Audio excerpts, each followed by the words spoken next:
Aid organizations fear a new humanitarian crisis in the restive eastern region of the Democratic Republic of Congo, where the armed rebel group M23 is in the midst of a new advance that threatens to cut off a major city and leave millions of people struggling for food and medical help.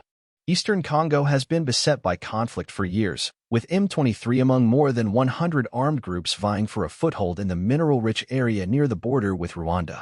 Some have been accused of carrying out mass killings. There's been an upsurge in fighting in recent weeks between M23 rebels and Congo army forces, and it comes as the United Nations plans to withdraw peacekeepers from the region by the end of the year. Tensions are also rising between Congo and Rwanda, with them blaming each other for supporting various armed groups. Congo accuses Rwanda of backing M23. This weekend, the U.S. State Department condemned what it called the worsening violence. A group of aid agencies has estimated that 1 million people have already been displaced by fighting in the last 3 months. Who are M23? The March 23rd Movement, or M23, is a rebel military group mainly made up of ethnic Tutsis that broke away from the Congolese army just over a decade ago. They staged a large offensive in 2012 and took over the provincial capital of Goma near the border with Rwanda, the same city they are threatening again. The conflict has regional complications, with neighboring Rwanda also accused by the U.S. and UN experts of giving military aid to M23.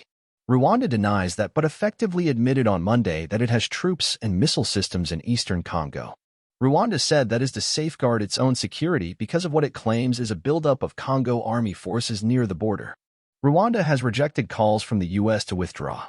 There are also ties to the Rwandan genocide of 30 years ago, with M23 and Rwanda saying separately that they are fighting a threat from a Congolese rebel group that is connected to the Congo army and partly made up of ethnic Hutus who were perpetrators of the 1994 genocide. Congo-Rwanda tensions. Relations between Congo and its eastern neighbor have been fraught for decades. Hundreds of thousands of Rwandan Hutu refugees had fled to Congo, then Zaire, in the aftermath of the 1994 Rwandan genocide. Among them were soldiers and militiamen responsible for the slaughter of 800,000 minority Tutsis and moderate Hutus.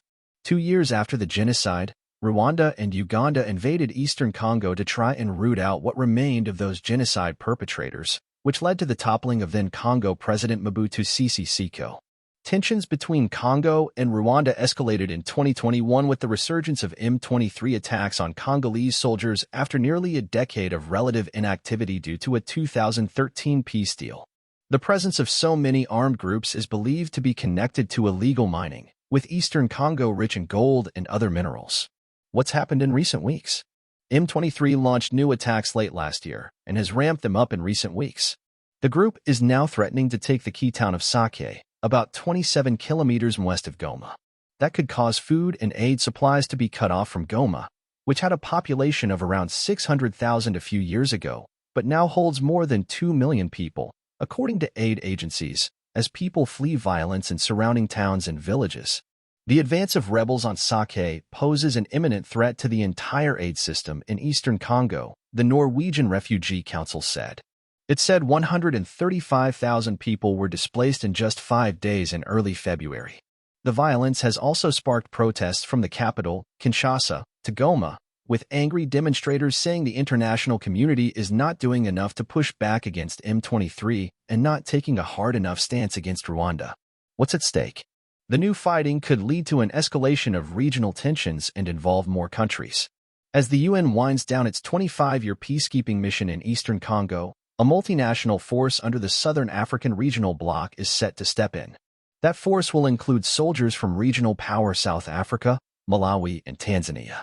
They will help the Congo army forces, but it might put them in direct conflict with Rwanda. There's also the humanitarian cost.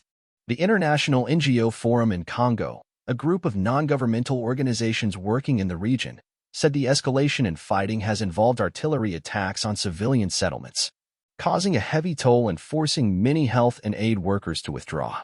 Eastern Congo already had one of the world's worst humanitarian crises, with nearly 6 million people previously displaced because of conflict, according to the UN Refugee Agency. There are concerns a new disaster could largely go unnoticed because of the attention on the war in Gaza and Russia's invasion of Ukraine.